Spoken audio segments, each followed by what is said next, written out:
But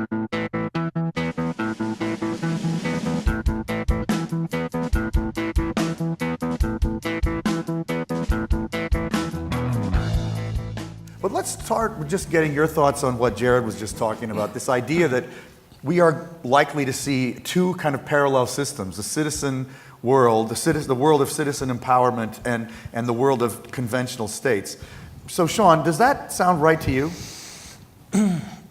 Yeah, I mean, and this is obviously a lot of what we discussed last year, and what I've been exploring with two different portfolio companies of mine. One is called Votizen, the other one is Causes on Facebook, and in fact our very tagline at Causes was individual empowerment. I mean, that was the we are betting on the idea, and it's Votizen, exact same. How do you spell the new one? Votizen is Votizen. Okay.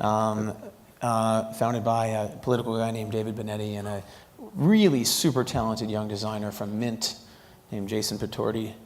And this is a company, and as with Causes, that is all about trying to leverage social capital, which has finally been exposed and made available via social networks to affect some kind of social change, whether it's in electoral politics or activism or advocacy or raising money or whatever. I think Causes, due in part to a difficulty operating on Facebook platform combined with bad execution, never got to the full realization of that vision.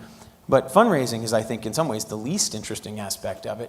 What's really interesting is aggregating power. And ultimately, that's what the purpose of funds in politics, the purpose of money, is just as a proxy for votes. So if you can provide a more efficient way to aggregate power in the form of voting, then you basically can remove money from the system.